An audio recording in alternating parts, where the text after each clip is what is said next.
Bien-aimés, je vous salue dans le beau et précieux nom de notre Seigneur et Sauveur personnel Jésus-Christ. Et je vous souhaite la bienvenue sur notre chaîne YouTube, Philadelphie TV, et notre page Facebook également. Et aussi à tous ceux qui nous suivent ou qui pourront nous suivre sur notre groupe WhatsApp, je vous souhaite également la bienvenue. Je voudrais que nous écoutions ce jour la parole de Dieu et le texte que le Saint-Esprit a mis sur mon cœur se trouve bien évidemment dans le livre de Jean 1 verset 46 que je vous invite à lire. Jean 1 46. Nathanaël lui dit: peut-il venir de Nazareth quelque chose de bon? Philippe lui répondit: viens et vois. Amen. Nous prions le Seigneur pour cette parole. Te bénissons, te rendons grâce, Seigneur, pour cette parole que tu as mise sur mon cœur pour m'adresser au roi des rois, à cet auditoire. Je prie que tu disposes les cœurs et que cette parole fasse du bien à toutes ces personnes, Père, qui l'entendront, et que ton nom soit glorifié au nom de Jésus-Christ. Amen. Bien-aimés, le thème que je voudrais soumettre à notre écoute est ceci. Peut-il venir de Nazareth quelque chose de bon? Autrement dit, peut-il venir de toi ou de ta vie quelque chose de bon? Telle est l'interrogation que Nathanaël adressa donc à Philippe. En effet, les buts que je voudrais atteindre à travers ce message sont les suivants. Le premier but, je voudrais inviter une personne à accepter Jésus-Christ comme Seigneur et Sauveur personnel. Et le deuxième but, je voudrais ici, à travers ce message, encourager un chrétien ou une chrétienne dont la vie est éprouvée à persévérer dans la prière et la parole de Dieu. Pourquoi Nathanaël pose cette question à Philippe en lui disant: peut-il venir de Nazareth quelque chose de bon? Bien-aimé, il est important donc de connaître l'identité de cette bourgade ou de ce village. Il est important de rappeler que Nazareth était à l'époque une mauvaise référence. Nazareth était une localité qui souffrait d'un grand discrédit. Et on peut le voir dans Jean 1, 46. Et ce discrédit, c'était soit à cause de son insignifiance, ou soit à cause du mauvais caractère de ses habitants. Tout compte fait, nous allons essayer de comprendre à travers deux tableaux que je voudrais vous présenter pourquoi Nathanaël a posé cette question. Le premier tableau, bien aimé, que je voudrais vous présenter, Nathanaël, ou du moins Nazareth, une mauvaise référence. Oui, Nazareth peut être semblable à une vie sans Jésus-Christ. Ou du moins Nazareth, une vie sans Jésus-Christ. Oui, bien aimé, ta vie est semblable peut-être à Nazareth, qui est une ville sans Jésus. Une vie sans Jésus. La vie sans Jésus est cette vie de débauche. Cette vie où on couche avec n'importe qui.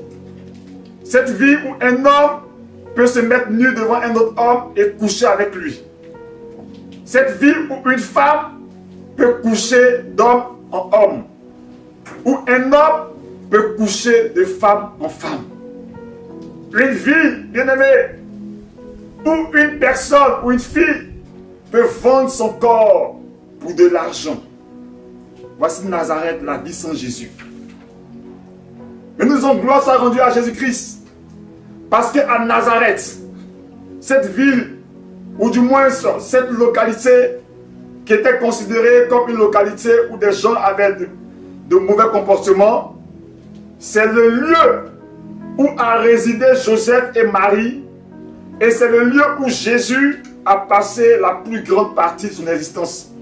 C'est pourquoi on pouvait l'appeler le Nazaréen. Et on peut le voir dans Jean 19, verset 19, Acte 2, verset 22, ou l'homme de Nazareth dans Jean 1, verset 45. De cette ville ou de ce village est né Jésus-Christ de Nazareth. Alléluia. Bien-aimé, de cette ville sans Jésus-Christ, lui, peut naître quelque chose de bon.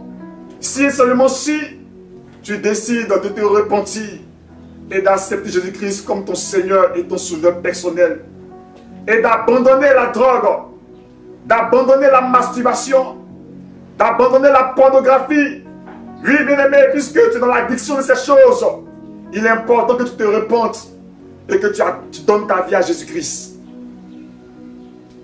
Ésaïe dit, au chapitre 49, verset 24 à 25, le butin du puissant lui sera-t-il enlevé, et la captive faite sur le juste échappera-t-elle?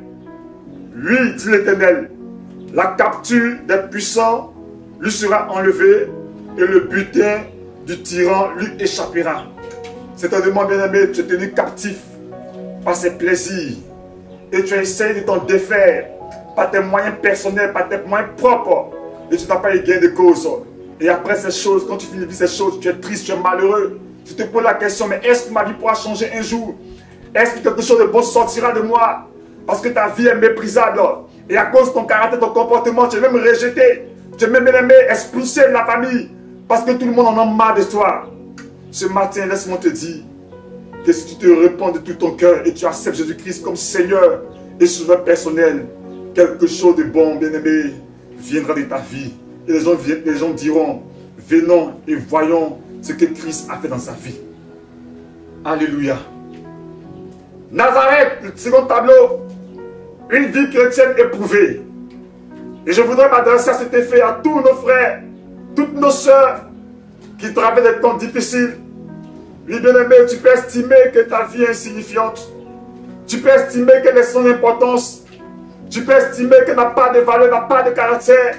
À cause des échecs qui se multiplient, à cause de la pauvreté qui bat son plein, la misère où tu n'arrives pas à faire face à tes charges fixes et variables, où tu cries et tu as l'impression que personne ne te répond, où tu es découragé, où tu es gagné par le découragement. Laisse-moi te dire, bien-aimé, ce jour que ton Dieu ne t'a pas abandonné et ne t'abandonnera jamais. Alléluia. Ésaïe 49, verset 15 dit, une femme oublie-t-elle l'enfant qu'elle allait? N'a-t-elle pas pitié du fruit de ses entrailles?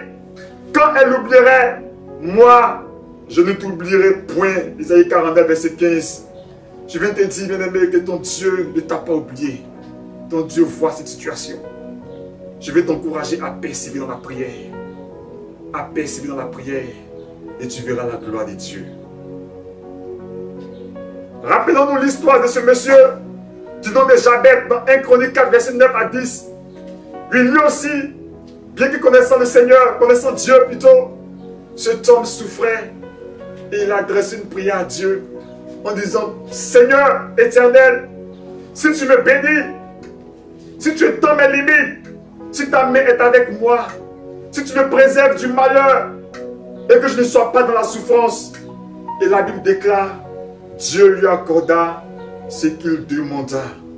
Tout comme Dieu avait pour Jabez, je viens te dire aussi que Dieu fera de même pour toi. Persévère dans la prière. N'abandonne pas.